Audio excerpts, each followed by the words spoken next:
This is Life Worlds, the place where we explore life through other eyes and minds. Let's flip the script and discover how to orient your world around nature. I'm Alexa Permanish. Come join me as we get down and forage for fungi, stalk coyotes, draft laws for rivers, hum with beehives, sing bird language, and help beavers to dam again. Let these stories spark your reconnection to nature's multiverse. Learn how to bring ecosystems back to life, become an agent for other intelligences, and begin to see how you too are the sum of all life worlds. Hey guys, so imagine if this happened to you. It's a spring night in Berlin, the sun has set some hours before, and you're taking a long walk after dinner with your friends, meandering through the city's various parks. And you suddenly come across a rather bizarre sight. There's a group of musicians huddled together under the canopy of the trees whose branches are catching the distant lights of passing city cars. And they're all clutching a different instrument. A flute, a saxophone, a clarinet. One is even using her own melodious voice, and all their eyes are fixed on the trees above. Then a bird starts to sing. It sings, an otherworldly textured song like riverbanks, bursting forth, breaking into sudden silences, unpredictable, haunting, the stuff of legends and love poems. And now the musicians themselves start to play. Swimming slow, clear voices I can hear.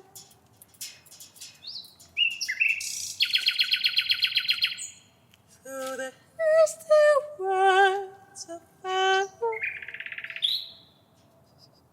my heart is still.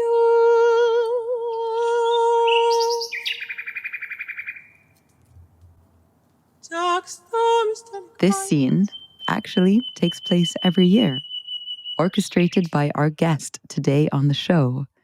For why should we relegate ourselves to play music only with our human counterparts? Why not jam with whales, with insects, mammals, and in this case, nightingales? These are the kinds of questions that David Rothenberg provokes through his Interspecies musical sessions.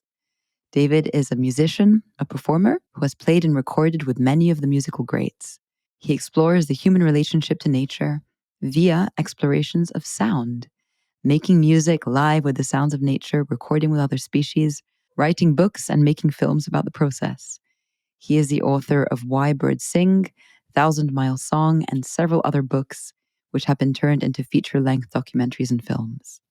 As you can tell from the last episodes of the podcast, I've become recently quite curious about sound. In the last episode, we had Karen Backer talking about the role of bioacoustics in translating the lives of other species. And increasingly today, we're seeing wonderful examples of all sorts of scientists and creatives using music as an avenue for wider messages on our human position and planetary processes. For example, in Zurich, Switzerland, you have Marcus Mieder, who is an artist and researcher at ETH University, who through his initiative called Sounding Soils, uses sensors to listen to the soil and hear the sounds of the animals underground. Or famously, check out Bernie Krause, who is one of the best-known soundscape ecologists, who travels the globe collecting the most beautiful and rarest natural sounds, chronicling them in books and recordings with titles like Into a Wild Sanctuary and The Great Animal Orchestra. You may even have heard of the Songs of the Humpback Whale, a very famous 1970 album which was produced by bioacoustician Roger Payne. Its haunting songs demonstrated for the first time the elaborate vocalizations of humpback whales. They printed 10 million copies and sent them around the world in National Geographic magazines, and it quickly became the best-selling environmental album in history. Its sales went to the Wildlife Conservation Society's Whale Fund. And by raising awareness on the intelligence and culture of whales, this recording helped to spawn a worldwide Save the Whales movement, which partly led to the 1972 United Nations Conference and a 10-year global moratorium on commercial whaling. Aside from the impact that some of these musical tomes can have on our relationship to nature and other life, I think it's very interesting. Recently, I heard a theory that song and dance may have predated formal words and language. So that means that singing itself may have led to sophisticated language through driving the neurodevelopment in our brains. As Homo sapiens, one thing is for sure, we are definitely hardwired to react to sounds, to listen to music, to attune our eardrums to the thrumming of the world. Our love for beating, pulsing music runs way, way down the evolutionary tree. And so today, my provocation for you is simple.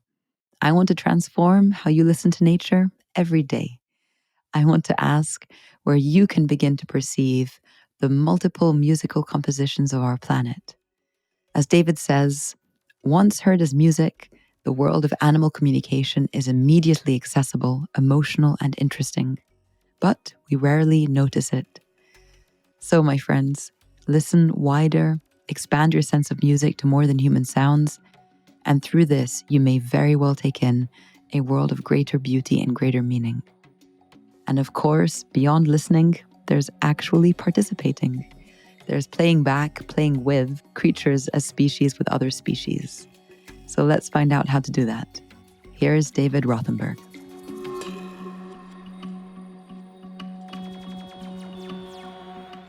Well, David, hello. How are you doing today? Good. Thanks for inviting me, Alexa. Where are you speaking to us now from? I'm in Berlin, the top floor of this apartment building, and all the plants are here. You can't see all the beautiful plants in the balcony. And my friends live downstairs. No one else wants to use this room but me. It's always empty. So whenever I come stay here, it's either too hot or too cold for most people. You are an extremophile. It's just so real. It just seems like what a real cool place. Like, I don't care if it's hot or cold. Hey, if you're doing Berlin, you've got to go, You've got to go for it. Exactly. You've got to go to Berlin. Yeah. Let's kick off the conversation. Last week we had Karen Backer on, a few weeks ago, and she was speaking about sort of the sounds of nature and bioacoustics and how we decipher languages with, AI and machine learning. What I think is really cool is this transition today into our planet's music.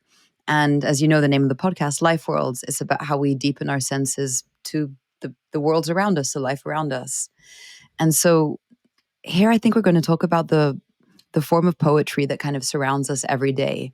You have one of these lines in your books, and it really made me think, because I don't know how familiar it is for people and even to musicians, and how strange this might sound to our listeners, that there are other musicians on the planet that aren't just human, right? And then we kind of have to reckon with them. And in your book, you say, we can study more than human music and see how our music builds on this.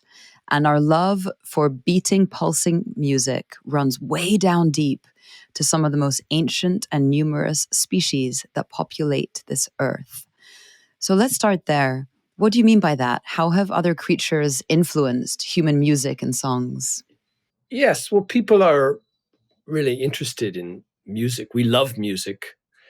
We're not always sure why. We're not sure what it's for, what it does exactly, but there's so much of it. We keep making more. We keep loving it, listening to it, either things we've listened to hundreds of times already or something we've never heard. It touches us. It grabs us.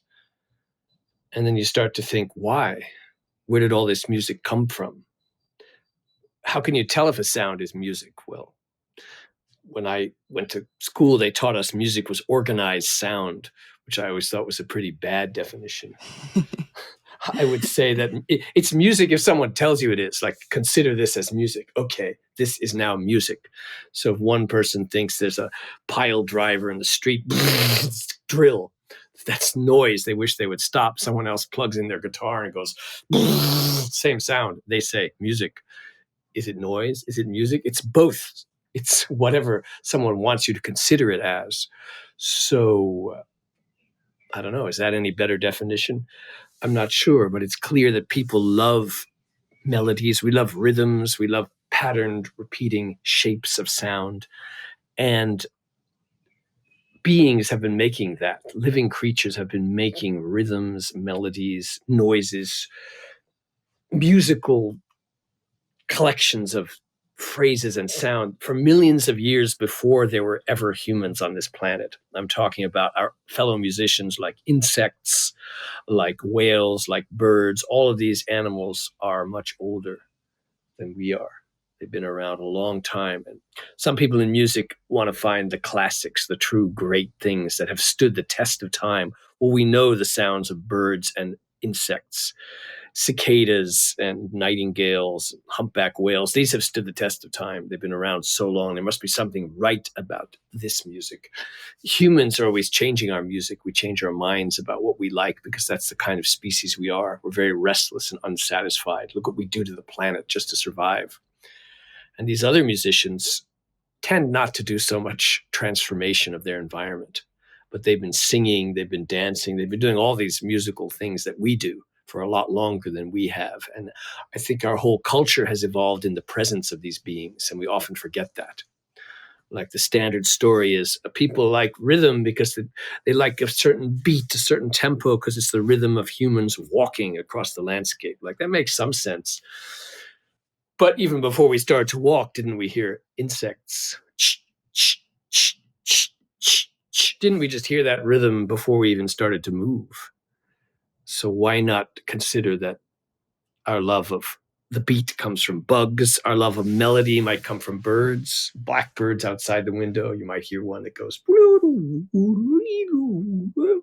these incredible melodies. And people take this stuff for granted. They don't really always consider it interesting, but there it is. You know what this just made me think of? How a lot of indigenous languages are phonetic, like they sound like the ecosystems they're in. So some of their words for the bird is the sound the birds make, or their sound for the ecosystem is the sound of the river. And so it's also this link between, well, obviously that maybe the music that we made, not just the speech, the human speech, was resonating from that ecosystem. And in one of your books, you speak about in Bali, right, with this traditional society that was very interrelated with other kinship relationships with other species.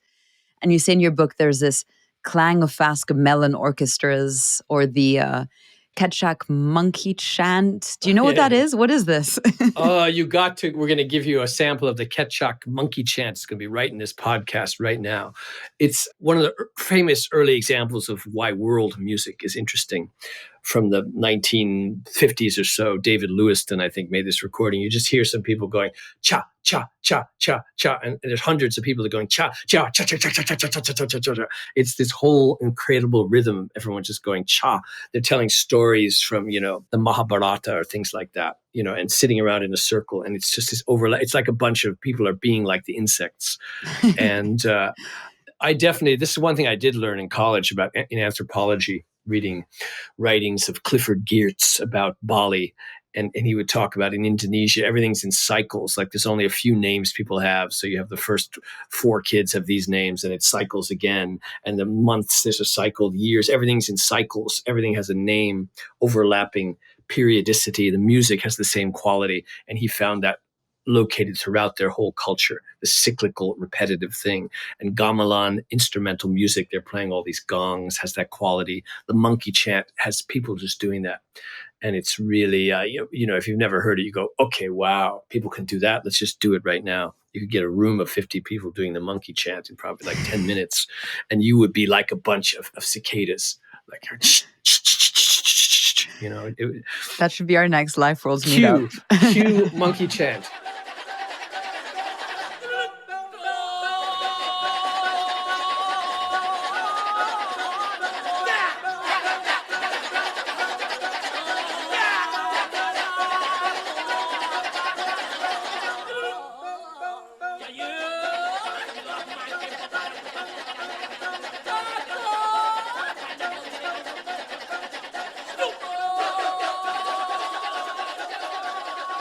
How do people need to listen differently when they're listening for this animal music than human music? Because human music, as you said, it's sort of this organized sound, there's sort of traditional instruments.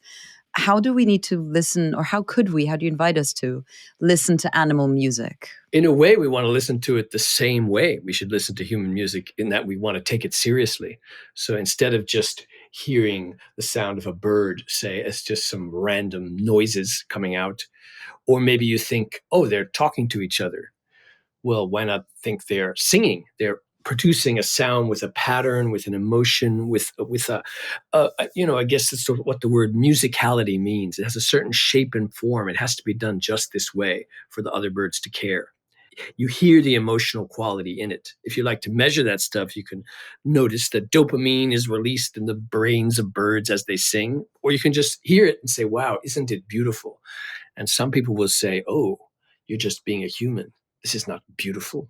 That's a human subjective response to something that's very much for a purpose. The bird defends its territory and it wants to find a mate. And don't think there's anything beautiful in that, because nature, everything happens for a reason. But that's not really how nature works. Nature, through evolution, produces weird, cool, crazy stuff. It's not all so functional and clear. And you can just say the same thing about human music. Oh, these musicians are singing to define their territory and attract a mate. And it's somewhat true, I suppose, but it doesn't say anything about the music. It's avoiding the music, replacing the listening experience with its function. So what I'm saying is you don't want to figure out just what music is for to listen to it. You have to just take it in.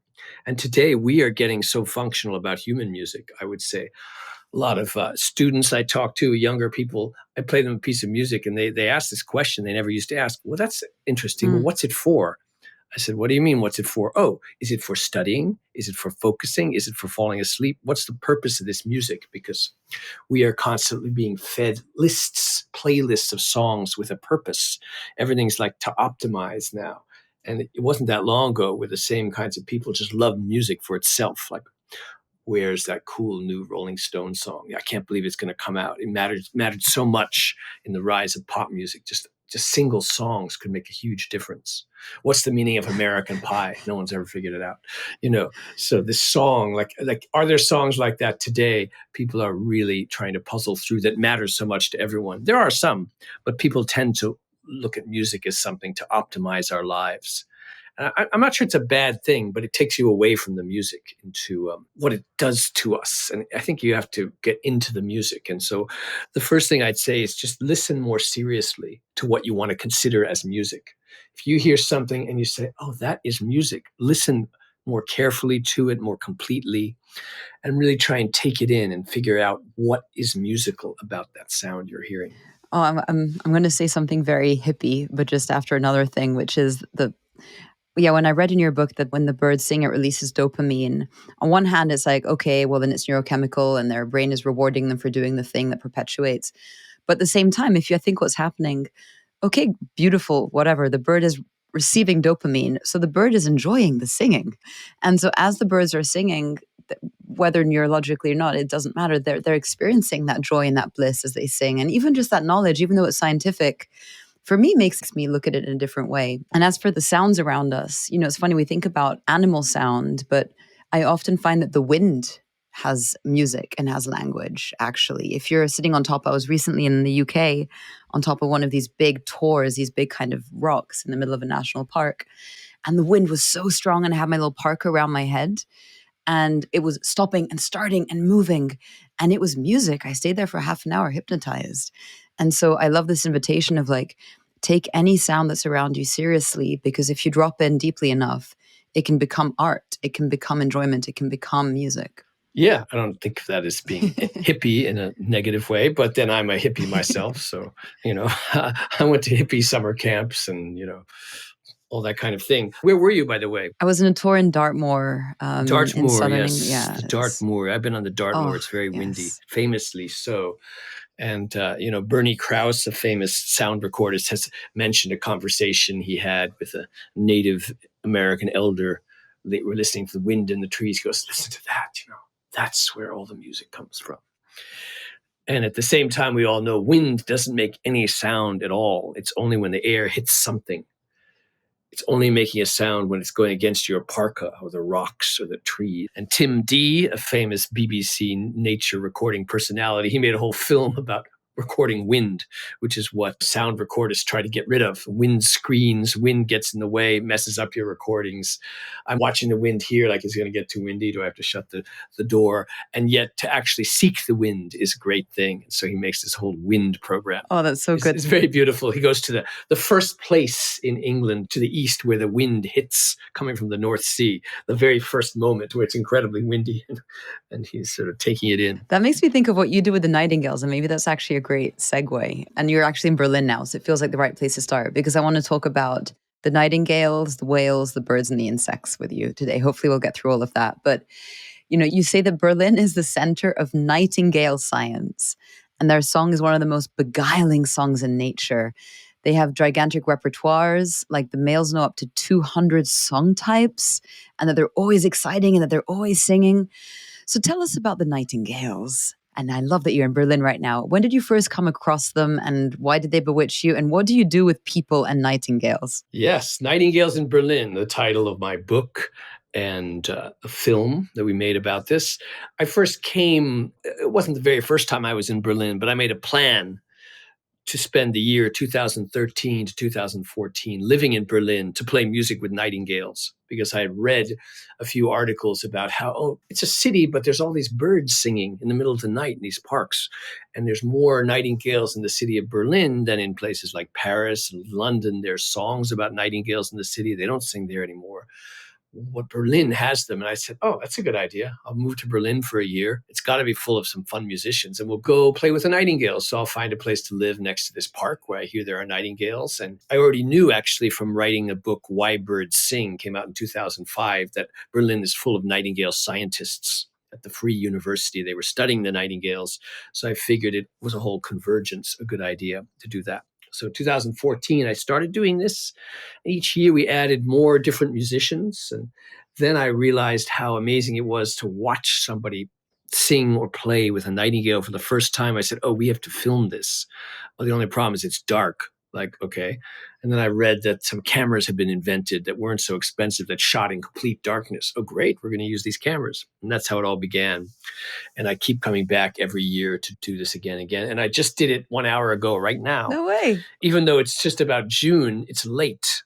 But this spring was so cold until one moment in, like, not so early in May, like a week into May, it suddenly got warm and the birds just freaked out, and they had been, like, waiting so long. In 2014, we started April 12th, and this year it was so cold then. And so they're still singing now, some of them. And so I just found one in the middle of the day singing, which is a little bit unusual. It means he's still singing. He hasn't found a mate. He's kind of frustrated. And so took out an iPad and started sampling him and remixing him, which is one of the things we've been doing. But I was pretty sure it's definitely too late now. So that was really fun to just do it right now. And so I definitely feel I've gotten to know these birds. You can see this in, like, bird schmutz right here from this adventure right now. And so what turned out is a wonderful opportunity to connect people and nature in a place where, more than other cities I've been, like, people are up for anything. Like, let's try this. Let's go to this place in the middle of the night. Let's go to this park, It's such a creative way to, as you said, connect people to another species. How do you know which tune to play? Do you respond to their song? Are they listening? Do they answer? Like, I watched the film. It's hard to tell whether they recognize your presence, whether they're answering. And as a musician, I'm not a musician. Someone else could probably ask the question better than me right now. But how do you jam with them? Yeah, well, nightingales are a very special bird in this regard. Like, the first time I heard one was in Helsinki, where I was living in 1998, and it was, it's light all the time in spring. So we're walking home. It's like 2 a.m. We heard this really strange bird. Like, what's that? I go, oh, you don't know? It's a sapakele, a nightingale, 100 voices. Like, what? That's what they sound like? I'd read my Shakespeare and Wordsworth and John Keats, and I thought they were very mellifluous and kind of like melodic, more like blackbirds, I would say. That's what I imagined they sounded like. But once I heard they made these weird rhythms that sounded like electronic music, it got me really interested. Like, Then I started reading more about them, and I learned they have hundreds of phrases. They leave space in between the phrase, and that they respond in very specific ways to other birds. Oh, these are the perfect birds to try and make music with, because they're going to leave space for you. Like, boo, boo, boo, boo, and then space. And more space. In the spaces, they're listening for other birds, and they either give space to them back and forth. Sometimes they interrupt when they're trying to defend their territories. Once they've established the territories, they just kind of like, here I am, here I am, here I am. It's very balanced. And then with those birds singing, we have space to join in. Do they actually care what we're doing? I would say they're very interested in sound. I know what they do to show off, to show how great they are. They tend to go like, they're doing that more than you can. Like, look, I can do this. Can you? And because people have studied these birds, we know a little bit about what each sound means to them, like which ones they prefer or dislike more than others. We haven't figured out their code, like what the nightingales, how they fit these together, what makes a good nightingale sound, because we can hardly tell what makes good human music. What's the best instrument to play with them? All kinds of things can work. I mean, if you want to get a direct response, you sample them and play their own sound back. That's cruel, no? I feel like that's kind of, you don't think so? Is it? I don't know if it's cruel. I think it's cruel when people do it. If I'm playing with someone and someone's just copying me, I think it's cruel. I think the nightingales like to play around with sound. That's what they do to each other. Like one bird goes, doo, doo, doo, doo, doo, doo, doo, doo. Another one copies it. Huh. That's what they're used to. So when you twist it in interesting ways, that's interesting to see how they react. There are certainly some scientists who said, don't mess with our birds. We can't study them if you're messing with them, playing their own songs back. But I see all kinds of interspecies music among birds. Like there was one nightingale in the Tiergarten a few weeks ago. We had a rehearsal for a concert that was the next day. And this bird was just singing weird things. Like it wasn't like a nightingale song exactly. Like, what's he doing? And then later I was there alone and a song thrush appeared and they started singing back and forth to each other. And I heard that this song thrush and this nightingale, they each were sounding more like the other species. The song thrush was doing nightingale type stuff. The nightingale was doing song thrush type things. They were like duetting too much together, doing their own things. And that I never heard that before. Every species, as Charles Darwin wrote, has its own aesthetic, its own approach. And after I heard that, I started hearing it elsewhere. And I started thinking, this is like something going on this year because of the weird weather. There's this song thrush nightingale duets happening. You also hear blackbird nightingale duets, and the blackbirds get really annoyed. They don't like it when the nightingales sing too much during the day, and they're kind of muscling in on their territories. And they're bigger, they just chase them away. And maybe the nightingale has kind of a sexier song, and the blackbird is like, hey, dude, don't steal my vibe. I've got the afternoon. You take the night. This is the kind of thing scientists should be studying. They don't always study this approach, but they should. And in my first book on this subject, I kind of criticized scientists for oversimplifying the story and just saying that the longer song, the more complex song leads to more success at mating. Oh yeah, well it does in the sedge warbler. So there's a lot of papers on the sedge warbler, but look at the European marsh warbler or the great reed warbler. They all sound like sedge warblers, but to the nth degree, it doesn't correlate with them. Nothing happens when a super great reed warbler song is sung. It doesn't lead to any more mating success. Why then do they do it? Who knows, We don't have as much certainty about biological function as we pretend to. Oh, absolutely. We don't know a lot of stuff. Same with people. So much we do not know. And one thing science has tended to push away is the idea of beauty in nature. And yet Charles Darwin got it right away. He knew that natural selection, survival of the fittest, was just one small part of the story. That's not what evolution is about. If you don't like Darwin because you think he just cares about survival of the fittest, he did not. He was interested in so many other cool things, like survival of the beautiful, the title of one book that I wrote. In his writings, it's just not always emphasized. This actually is a really interesting way to start talking about the whale song. I thought it was very cool. Maybe I'll put it in the show, but when you slow down the nightingale song pitch, it starts to sound like a whale. And then when you increase the whale, it starts to sound like a nightingale. I thought that was just a very cool play. But on the part of, we don't know why animals do things and there's so much we still have to discover. You speak about these whale songs and the fact that the whale song has these very artistic elements that go beyond information, right? So there's kind of consistent final sounds like rhyming in the way that we would rhyme. Yeah, it's unclear that all this animal song has a lot of information in it. It's like music. Does music have any information? Do you listen to a Bach solo invention on piano or on violin for information? Like, sure, there's a bunch of notes, they're put together, but it's not like something to translate. It's not a complicated message. It's the beautiful patterns of sound that we like to hear, that we explore, kind of for their own sake. And, you mentioned that humpback whales and nightingales songs slow one down, speed the other up. They start to sound the same. What's that all about? These are both extreme examples of excessive musical activity among animals. We don't know why the nightingale needs to sing so much. It's pretty risky behavior. Sits out on a branch, an owl could come by and grab him. No other whales sing so extensively or really sing at all. They're more talking to each other. But why do these humpback whales need these long performances that can go up to 23 and a half hours? We don't know why this whale needs to do that. Wait, what does that mean? One whale doesn't stop for 23 hours making a sound? Supposedly somebody has heard that. Yeah. Wow. I mean, they stop to breathe, but they then keep singing. Usually the song itself, which has an exact pattern, is like 15 minutes long, but then they start again, do the same thing again, do it again and again. And usually they would sing for like 30 minutes to an hour and then stop, go off somewhere else. But somebody once recorded one going on for 23 and a half hours. And, Gosh. why? And the amazing thing about humpback whale song is people did not know about it until the 1950s. We've known about bird songs for tens of thousands of years, hundreds of thousands of years. But whale song, you need an underwater microphone, a hydrophone, to be able to hear that. And when it was discovered, by the U.S. Navy, they said, "Oh, we can't let people find out about this. It's got to be classified. There must be something we can do with this secret knowledge." They were listening, of course, in the Cold War for Russian submarines. They didn't hear too many of those, but they heard a lot of marine mammals, and particularly strange coded patterns of humpback whales. And so for about 10 years, it was secret. And then they decided, look, people really should find out about this. Everyone should hear them because they're so beautiful.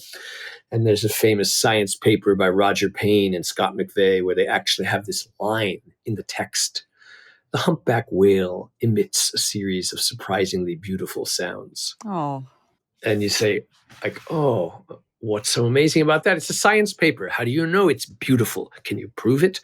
How can you say something like that? Because, scientists are people too. They have emotions about what they're studying. And these guys were brave enough to say that. And nobody complained about it. Since then, I don't think there's a single paper on humpback whale songs that mentions the word beautiful. And I've asked some of these scientists, do you like the song? Oh, yeah, it's so beautiful. Why didn't you say that in the paper? Well, I don't know. How could I prove it? It just shows the difference between scientific thinking and other kinds of thinking. And we should never assume that science is, say, more accurate, more important, a human way of knowing the world than, say, music or poetry. They're all equally valid human ways of making sense of what's around us. We have to combine them together to learn the most about any phenomenon. Recognize their differences. They're not going to say the same things. They're not going to operate the same way, but they're all important. Yeah, we had in the last season of the podcast an artist and PhD scientist come on who was doing a lot of work with Joshua trees and extinction. And she says, I use my science to answer some questions and I use my art to answer others. And sometimes they weave together. On the whale song, right? Oh, God, I have so many questions I want to ask you about this book. The first thing I think is quite interesting is how their song is like the newest thing. It changes every week, right? Changing week to week, year to year, they change the song. And you actually went out there and you did a few things. You interviewed people around the world as they tried to decipher underwater music. And then you also played music with the whales. Share a little bit about that process. Yeah, these are the kind of books I've been doing, starting with Why Birds Sing and then whale music. Originally, it was called Thousand Mile Song, but the new edition, I changed the title. And then Bug Music and Nightingales in Berlin, and the upcoming Secret Sounds of Ponds. All of these involve not just listening to the music of nature, but joining in, playing along, trying to make sense as a participant. I mean, one reason as a musician, I feel like I understand music that's out there by playing along with it in a different way than the science, than the writing, than the analysis. But to actually join in, I really get some different sense out of this. And you might ask, as you did before, well, what, how do you decide what to play? Well, as an improviser, as a jazz musician, and someone who's played with musicians from all over the world, I'm used to coming into a situation where it's kind of unknown. And yet you figure out how to join in with your basic musical knowledge that you've had for a while. And I'm a big fan of Wayne Shorter, the great saxophonist who passed away a few weeks ago. And he, famously when his pianist, Danilo Perez, came to audition. He was so nervous, practiced every possible famous Wayne Shorter tune, comes in ready at the piano. He said, any piece you want to begin with, sir? And then Wayne says, no, Danilo, put all the music away. You cannot rehearse for the unknown. That's so good. And there's a wonderful film, of this whole band called Language of the Unknown, where you see that they're actually playing these Wayne Shorter tunes that are famous to jazz musicians, but you can barely have a glimmer of the tune. They're at some higher level of consciousness, which I think you want to aspire to when you play along with nightingales and humpback whales. You just learn how to join in with them and make a music that no one species could make alone. Like, I don't know if the humpback whales or nightingales care about this music, but together we're making something that's never happened before, or neither of us could do without the other. And you don't know if the whales or nightingales care, but we make something together that's completely new and in between. And I think it has this kind of knowledge. You also can't quite say what it is, but there's something there when it works. There's something really can happen, some kind of communication. A lot of people look for examples. Where did the whale copy you as a sign? We're supposed to be copying each other. That's a sign of like interaction. No, the sign is when you make something that gels and fits together. Can't quite place what it is. That's usually the kind of editing I do with this. You record a lot of live music with animals and wind and environments, and you listen to it. Is there any moment where something seemed to work? And you say, yeah, this part worked. And then you show it. I mean, other times I would take a natural sound and remix it and transform it, but that's much less interesting than being live and making something there in the world of these animals that was unexpected. I also think that the act of the nobility of trying to participate and respecting and giving a serious, as you said, like take it seriously. And then the participation, the witnessing, the playing along, that act in itself is the purpose. It doesn't need to lead to an outcome always. It's that engagement with the world is deeply healing and important in its own way. I don't think it always needs to have a very concrete outcome. Absolutely. That is the concrete outcome, getting people to do it. And I would say the biggest change in my own work over these years I've done this is to not just have it be about me. If you read Why Birds Sing, like I'm going out there, I play with the lyrebird in Australia, and here I go with the laughing thrush, and here with this bird, that it's all about me doing some weird thing in different places. And in the whale book, I go here for the belugas, here for the orcas. But in Nightingales in Berlin, it's me and other people, the other people there with the nightingale. I want to share this possibility to get other people to do it. And it seems like a positive development. I'm finally growing up and not just thinking about myself and birds. Enough already. I've read the reviews. This guy's only interested in himself. Oh, come on. I think if you're pissing people off, you're doing something right. Yeah. That's right. Some people have kicked our microphones and said, "Get away from my birds. I'm calling the police." Of course, we've also had the police come and say, okay, people are complaining, but we've also had the police come and say, this is important what you're doing. We're going to make sure no one hassles you. Oh, that's great. That's in Berlin. Two different kinds of police encounters in Berlin. What's been the response of people who have come along and played? Like, what have been some of the anecdotes or stories they've shared after having sung or played with the creatures? It's kind of transformed them in ways that they didn't expect. That's what we try and show in the film. Lembe Locke is singing the song Dreaming Slow that she had written a few years before. And she just says, wow, that's just like, I feel like I'm flying. And then Ines Telis, an opera classical singer, I went to a very proper concert she did singing music based on birds from the classical tradition. I said, oh, that was pretty good. But have you ever sung live with nightingales? She goes, what? You can do that? Yeah, we'll go outside, do it right now. She didn't even think you could do this. And it totally changed her whole trajectory. Now she's putting on these weird circus-like performances about science. It's like science and comedy. I will send you a link to it. And I'm very happy that I contributed to the transformation of her whole career by saying, come along and do this. I wasn't planning it out, but you sometimes look for people that go, okay, he could do it. He needs to do this. And other people don't, they just play their own music. But there's a nightingale there. They don't change. I want people who change in the context of these moments. How do you bring this in with your students, with the courses that you teach? I make them do it sometimes, yeah. I just taught a 4-day course in Prague for students from very different backgrounds, and they all did this concert at the end, but none of them were performers. We had like 4 days. Like, okay, you're going to be playing. You can play your computer, remix sounds. You can do something, and they all did it. And then many of them were complaining, "I'm not going to do it. I'll sit it out. I don't know what to do." No, you just do it. Just get up there. It's going to be fine. And it was really fun watching them transform into performers.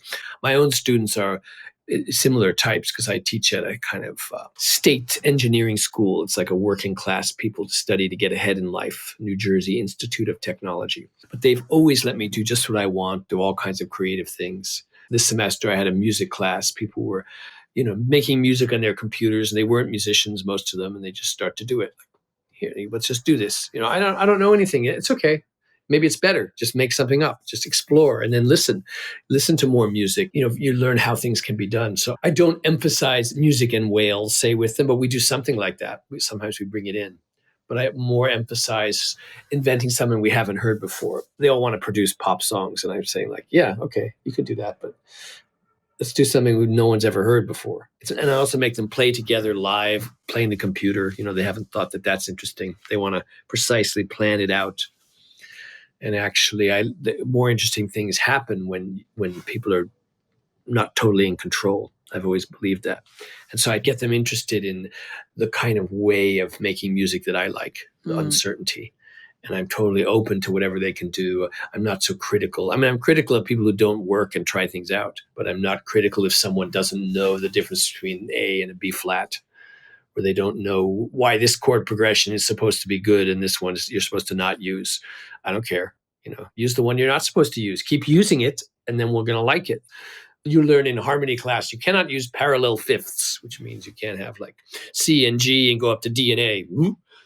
Classically. But then Beethoven famously said, "Oh, parallel fifths are forbidden? Well, I allow them." Well, it's interesting that I appreciate that you take your own medicine and advice, because in your book, Bug Music, you say, initially you didn't yourself appreciate insect sounds as music. And it was only over time that you could appreciate bug noise as something sublime. So you kind of went on your own trajectory of like, what is this? To, oh my God, this is freaking amazingly fantastical. Yeah, it's good you picked up on that. I always liked things that sounded natural. Like I didn't like electronic sounds. Synthesizers were boring. Then I started reading about bugs. It's like, oh, I feel like I'm reading a synthesizer manual. The way scientists talk about insect sounds is the same as the way people are building oscillators and electronic instruments. And I started liking these electronic sounds because they sounded like bugs. And previously I thought it was too machine-like. So my aesthetic kind of changed in the process. And some of the bug sounds on that album are entirely synthesized, but no one's going to know because they just are made the same way. And so I try and learn my whole aesthetic change in the context of these different sounds. And often it's something I'd heard about years ago and ignored. Like I always knew that ponds make a lot of interesting sounds. You can hear the sound of photosynthesis and you can hear weird insects. You don't know what they are usually. It's very hard to identify which bugs are making sound. So you can listen in a pond and hear something nobody knows what it is quite easily because it's just not that well known. And so that fascinated me on my latest project coming out next year. And some of the pond music is already out. I mean, you can't believe what these ponds sound like. It really sounds like electronic music. I've even sat with a pond, turned on the underwater speaker and microphone, and people thought I was playing some electronic music concert, People don't really take ponds that seriously. I mean, ecologists do because we understand what they mean. But in general, a pond being a source of unexpected delight and new discoveries of sound, I would never have thought that myself. Yeah, little kids do, like Pond Life. I love that. It's a well-worn copy of the Golden Field Guide to the Pond when I was a little kid. We took it very seriously because it's right there. You can go out there. I think my brother and I fished out every crayfish in the river outside our house and ate them all. and things like that. And we would constantly drag out these weird creatures, and because it was so accessible. It's right there. And then I kind of laugh going back to it, finding these sounds. And still when I do this, I'm going to hear amazingly surprising things. You can't tell what it's going to be like. Like it's really a surprise. I'm getting like a visual. If you have the whole planet, and if you imagine that underwater, there's these very long whale songs that rhyme at the end, right? And then you have the nightingale doing this like boop, boop, boop, boop. And then you have these ponds that are like these microcosms of many different shapes.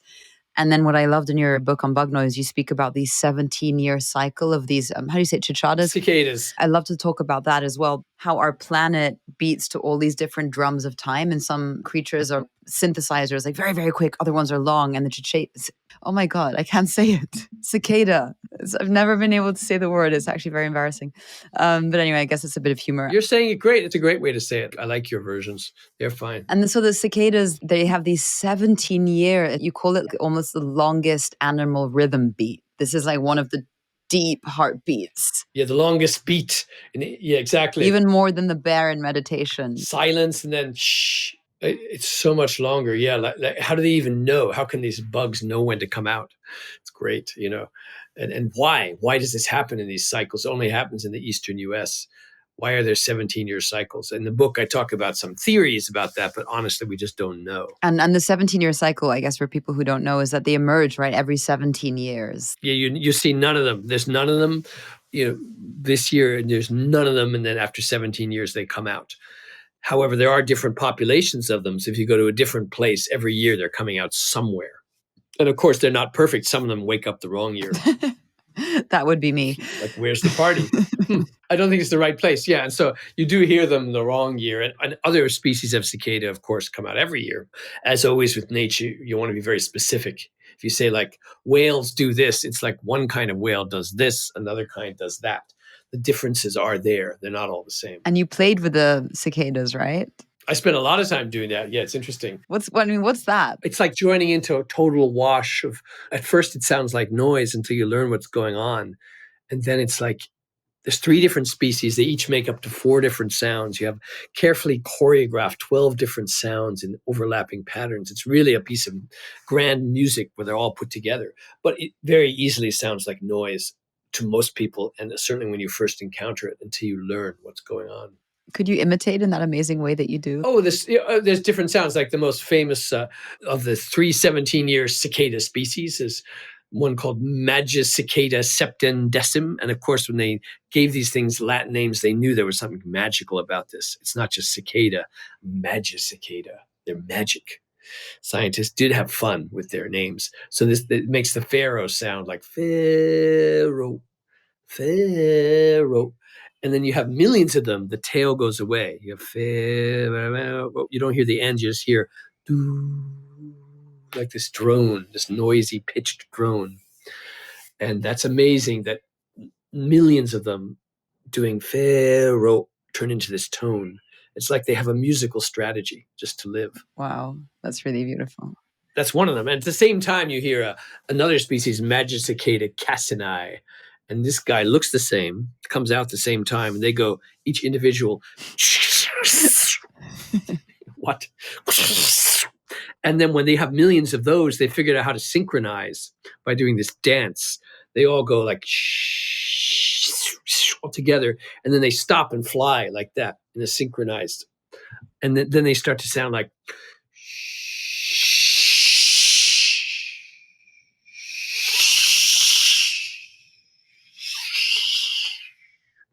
And they do that by all flying up like this. And why do they do that synchronizing? So they can distinguish themselves from that other one that goes pharaoh. So you have a tone, do, and on top of it, so this is a musical strategy. These species distinguish themselves by doing different musical things. That's not the way scientists would describe it. But when I describe that to the cicada scientists, they say, oh, okay, that is an interesting way to think about it. I mean, it must be so hypnotic. I'm wondering how your music has changed because of having spent so much time listening to, playing with, understanding these musics of the world. How is it different for you now as a musician? It totally changes. Like I start to understand the way these animals have an aesthetic sense, and I bring that aesthetic into my own music. There's one particular piece that I did with Nightingale in Helsinki that's on the album called Sharawaji Blues. At the time, I was so tired and frustrated with the whole thing. It seemed so pointless to play along with nightingales. Like at that moment, I thought, first of all, it was light out. It's in Finland. The birds are not happy because you can see them. They don't want to be seen. So like, why is it light? They're thinking like, what kind of place is this? How did I end up here? They're moving around. And the sounds seemed so alien. I was just kind of playing. I said, this is terrible. What did I think I could do? When I listened later, I said, this is the best thing I've done. I've really changed. The bird has changed me. I've turned into something else. I kind of understood something, but at the time I was very distraught about it. So yeah, I think it's constantly changing my music. And I'm always looking for something else. Like I'm not satisfied with where it is now. I'm very impressed that the whale scientist Jim Darling, he has a boat called the Never Satisfied, which he claims is the ethos of science. You're just never satisfied. You should never be satisfied with your analysis, with how much data you have. There's always more you can do. Once you get satisfied, you lose the scientific inquiry, the desire to ask more and better questions and to realize we know nothing, We know so little. And he's a very humble and wise scientist with an attitude like that. It's somewhat unusual, I'd say, in his field. Would you say that by getting close in this way to the creatures and playing with them, and that it allowed you a window into their life worlds that you may not have had otherwise in some form? And what would be specific about the musical improvisational life world window than someone else who's even doing bioacoustics or whatever else it may be? What would be unique about the way that you get to perceive their worlds? You should join in. You should imagine you can join in and do it. It might not seem scientific. It might seem like an intrusion, but not if you do it well. And your podcast is called Life Worlds. So you've studied phenomenology one way or another. And phenomenology is about trying to let the things come to you and enter the world without preconceptions. And if you're used to improvising, you want to get to that sense of no preconception, the inability to rehearse for the unknown, but the openness to what's there, to just relate to it rather than thinking, I can't relate to it. You don't say, what do I do? You just do. You just do it. And that's part of, the goal of phenomenology and talking about things like the life world of another person or another animal, that you want to know what it's like to be in their shoes, metaphorically, in the way they experience the world.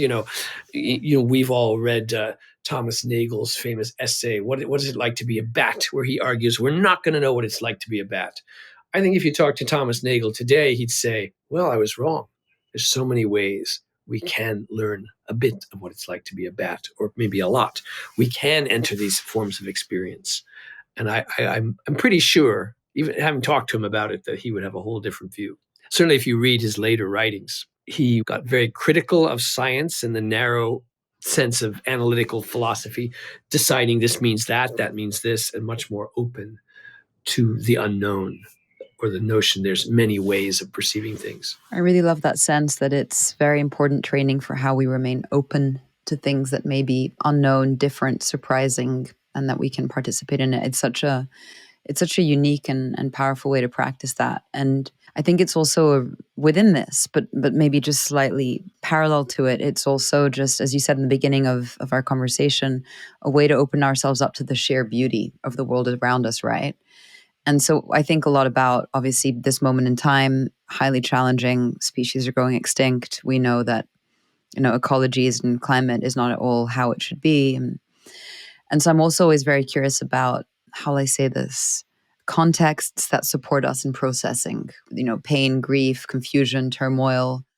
And it seems to me that part of the, musicality with other species has something to contribute to that. I think it can support us. Have you seen that with people that you've spoken with, where something about that is also deeply healing when people are maybe feeling sadness or confusion or alienation from the living world? Absolutely. I mean, it makes the world so much more beautiful, so much more alive if you take seriously these things that are right around us that we often don't notice. Like nature is here, even in the city. Nature is around, and we kind of smile. We like the sun. We like when the days are beautiful. But how often do we listen to how all the sounds fit together? When you choose to listen, when you take it all in, it is nearly always you're tapping into some beauty that otherwise you might have overlooked. And in its own small way, being aware of that is going to make us take nature more seriously, help to save the planet while we're destroying everything by paying greater attention. I mean, I'm as intrigued as anyone else about the possibilities of big data and new forms of intelligence helping us out with this. But before all that, and still more important than all the data in the world, is our own senses and perception. We can learn to be better listeners. The machine is not going to be a better listener than us. It's like what you said, the gap in the Nightingale song, that space between the words and the doing. It feels like a very good metaphor for what you're describing. Yeah, the space between phrases of a Nightingale song. Is that where we're supposed to join in? Or should we be silent? Just wait. What do we do in those silences? And Hans Ulrich Obrist, you probably know this, who has interviewed every possible person. Have you ever listened to those or read the many interviews of the great curator Hans Ulrich Obrist? This is the Parliament of Objects and all this. Yeah, I know his work. Yeah, so many things. Yeah, so many things. The oldest person I think interviewed was Hans Georg Gadamer. Perhaps he was 100 years old at the time. He knew about podcasts or interviews, and he said, yeah, I see, and you're going to transcribe these. Yes, I know the hardest parts to transcribe are the silences. That's great. Yeah, I've heard Hans-Georg Gadamer speak a few times in person, and even then I was surprised that he said that. Like, that's pretty good. Yes, the silences are important, and the silence is also the extinction. It's the world going quiet. So there's something really interesting in that. I have a note from, I don't know which of your books I picked it up from, but I just have it as a bullet point, and I wrote Requiem for a Lost Frog. Does that say something to you? Yes. It just sounded like it has something to do with like the loss or the sadness or music that we can relate to. I don't know. Yeah, this book, Nightingales in Berlin, originally was going to have a whole different title and be about a lot of other sounds, because I was just writing everything I was thinking about. There was a species of frog that just the last individual died in captivity. And so all that's left is this sound, this recording. I think Karen Backer also talks about this species somewhere in there. And my friend Andy Revkin, environmental journalist, he wrote a story about this frog. And then I heard the sound and I said, I'm going to use this in some piece. And so I made a piece based on that. And I wrote about it in the Nightingale book, amidst other things, to show the sense of, you're not just thinking about one thing, but everything. We have these sounds of extinct species. Many, many recordings of species are disappearing every day, and we have the records of them one way or another. It's very sad. Personally, I don't tend to dwell so much on all these depressing things because it's so easy to get depressed. I try and think, how can we celebrate joy? How can we make a difference? How can we wake people up? Maybe being blindly optimistic. Like, I think we're going to solve these problems one way or another. It's going to be tough over the next 100 years. People will still be around. We are going to radically change the way we live, our sources of energy, our attitudes to nature. It's going to be hard, but I think we will do it because we are pretty adaptable. I don't think we're also going to suddenly be enlightened beings doing all the right thing. There's going to be all this terrible stuff. But some people, the more honorable and more attentive and smarter ones, will work towards a solution and not embrace the complete destruction of it all. Oh, I mean, yeah, right. No, one would hope so. And I guess one would hope. Yeah, and I guess as a sort of closing question or invitation, in a lot of the books you have references for all aspiring bug musicians. They should listen to this work called The Insect Musicians by Ravel, or you've recommended basically a bunch of different compilations and playlists. So maybe that's something that could put in the show notes for people who want to listen and explore. And I guess I would close with, how can people get involved, participate in what you're doing? And if they can't find you because you're somewhere in Costa Rica in the jungle doing this with people, is it just, go out into your backyard and bring your flute or your trombone and see what happens? You should do it, but also be sensitive to it. In Nightingales in Berlin, I have one chapter with a list, 11 paths to animal music, where I just sort of say, like, okay, this is what you should do. And there are kind of basic things. I'm not going to give you the whole list, which I haven't memorized, but, have a sense of humility. Don't listen more than you play. Step back. Don't play your usual music. Be open to something new. Don't just play a beat underneath it. Don't make your own music louder than the animals. Be quieter. Have them set the guide. Learn something. Don't just stick a bug sound in your own songs. That's too easy. Be prepared to be transformed. It often means stepping back, listening a little more, playing less, and really being willing and able to change and open up to something very different. I'm also going to mention sometimes podcasts like this, they say, well, what have you been reading? Is there any book you can recommend? And so I recommend a book called If Nietzsche Were a Narwhal. Maybe the guy's name is Justin Gregg, something like that. He's a dolphin scientist, Canadian. And his book is not so much about Nietzsche as about the fact that we humans don't tend to understand animal intelligence so well. We think animals are smart, like, oh, look, that parrot can count to 27. Or look, this nightingale makes such beautiful music. They do things like us. We think that's smart. We're just thinking that we identify with them. But look at animals that we don't think are so smart, like ants. They put together these whole societies. Everyone is so much a part of a larger system. And so we don't understand intelligence as much as we think we might. So do we understand beauty, aesthetics, and music as much as we think? I don't think so. We kind of, we have our preconceptions. We decide this is music, this is not music. I think if we open up our ears, our minds, open up our perception to what's going on in the world around us, we have a much more beautiful, musical, harmonious nature that we are also a part of. And this can help us find solutions to so many problems we have today. And I almost feel like your 11 paths to animal music sounds like really good life advice. So it feels like the perfect place to wrap the conversation. I really want to come with my little mouth harp I'm learning how to play, or my harmonica, and just join in. So thank you so much for coming on the show. It's been so inspiring to have you share with us your crazy, beautiful approach to participating with other species. Thanks so much for inviting me. It's been a delight to talk to you, and I look forward to all the episodes of the Life Worlds podcast. So let's take David's advice on seriousness seriously. Let's take the music of other species seriously. As he says, to pay attention to this ancient phenomenon is one of the noblest things that we can do. And let's make music that no one species could make alone. Thank you for listening here as well. Thank you for tuning in. And send me the songs of nature that you discover in you. I would so love to hear from you, and through you, the voices of the world. Meanwhile, I'll be practicing how to say cicada.